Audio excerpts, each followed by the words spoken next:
بسم اللہ الرحمن الرحیم۔ حکایت بست و چہارم، 24واں قصہ۔ یکے راز مشائخ پرسیدند، کہہ رہے بزرگوں میں سے ایک بزرگ سے لوگوں نے پوچھا کہ حقیقت تصوف چیست، کہ تصوف کی حقیقت کیا ہے؟ تو یہ تصوف ایک عمدہ چیز ہے، اور تصوف کا مطلب یہ ہوتا ہے کہ آدمی اپنے باطن کو پاک کرے۔ جس طرح آدمی اپنے ظاہر کو صاف کرتا ہے، اپنے کپڑے کو صاف کرتا ہے، اپنے بدن کو دھوتا ہے، صابن لگا کے پاک و صاف کرتا ہے، اسی طرح آدمی کے اندر جو اخلاق رذیلہ ہے اس کو پاک و صاف کیا جائے۔ اس کو پاک و صاف کرنے کے لیے لوگ اللہ والے کے پاس جاتے ہیں، بزرگ کے پاس جاتے ہیں، اور ان کی صحبت میں رہ کے اپنے اخلاق کو درست کرتے ہیں۔ تو ہر چیز کی ایک حقیقت ہوتی ہے، جیسے انسان کی حقیقت حیوان ناطق ہے، تو اسی طرح کسی نے ایک بزرگ سے جاننا چاہا کہ تصوف ہے، اس میں بہت سارے ہم سے اعمال کرائے جاتے ہیں، کبھی اللہ اللہ کی ضربیں لگائی جاتی ہیں، کبھی جو ہے مراقبہ کرایا جاتا ہے، اور کبھی اور بہت سارے اعمال کرائے جاتے ہیں، لیکن اس کی حقیقت کیا ہے؟ جب ہم اس کی حقیقت کو جان لیں گے تو ہمارے تصوف کو حاصل کرنا ہمارے لیے اور آسان ہو جائے گا۔ تو یہ پوچھا، ایک بزرگ سے سوال کیا گیا، تو انہوں نے بہت اچھا جواب دیا۔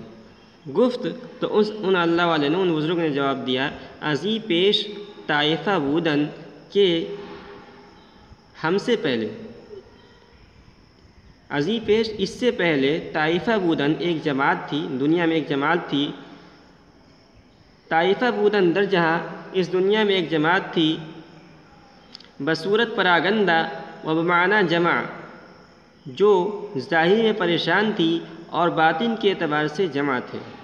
یعنی ظاہر میں پریشان، یعنی ہم سے پہلے جو اللہ والے تھے، جن کا ہم نام سنتے ہیں، شیخ عبدالقادر جیلانی رحمۃ اللہ علیہ، اور بھی بڑے بڑے بزرگ گزرے ہیں، تو جب ان کے ظاہر کو دیکھا جاتا تھا تو لگتا تھا کہ یہ لوگ کتنے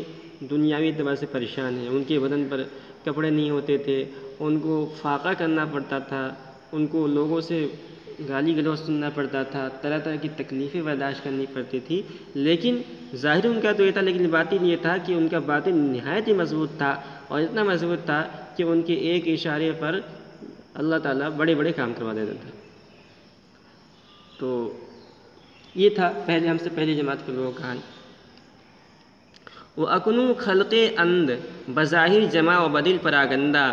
اور اب ایک مخلوق ہے کہ ظاہر میں جمع خاطر ہے اور دل سے پریشان ہے۔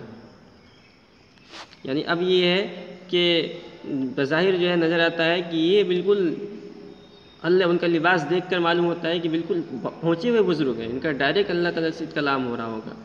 لیکن ان کا باطن اتنا گندا ہوتا ہے کہ اگر ظاہر ہو جائے تو لوگ ان سے کوسوں دور بھاگیں۔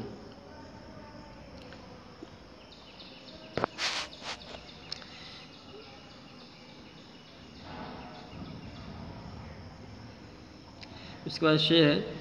چو ہر ساعت از تو بجائے روت دل، بتنہائی اندر صفائے نبینی، جب ہر گھڑی تیرا دل ایک جگہ سے دوسری جگہ جائے گا،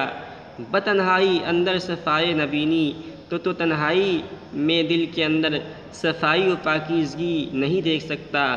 ورت مال و جا است و زرع و تجارت،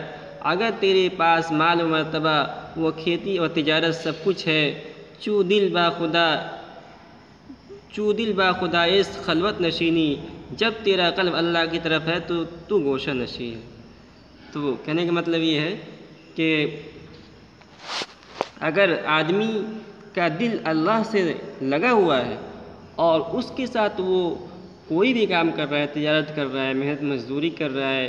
کوئی بھی کام کر رہا ہے، تو وہ آدمی غافل شمار نہیں ہوگا۔ لیکن ایک آدمی مسجد میں بیٹھ کے اللہ اللہ کر رہا ہے اور خوب ضربے لگا رہا ہے، لیکن اس کا دل دنیا میں لگا ہوا ہے، تو وہ آدمی غافل شمار ہوگا۔ تو اس حکایت میں یہ بتایا گیا ہے کہ درویشی اور تصوف اطمینان قلب اور تعلق مع اللہ کا نام ہے۔ تصوف یہ دو چیزوں کا نام ہے، ایک تو اطمینان قلب، اور دوسرا یہ ہے کہ اللہ کے ساتھ تعلق ہو۔ اگر کسی کو یہ مرتبہ حاصل ہے تو وہ حقیقتاً اللہ والا ہے حقیقتاً، وہ سالک ہے، حقیقتاً وہ اللہ کو پہچاننے والا ہے، اور وہ جس راستے پر چل رہا ہے اس راستے پر صحیح راستے پر چل رہا ہے۔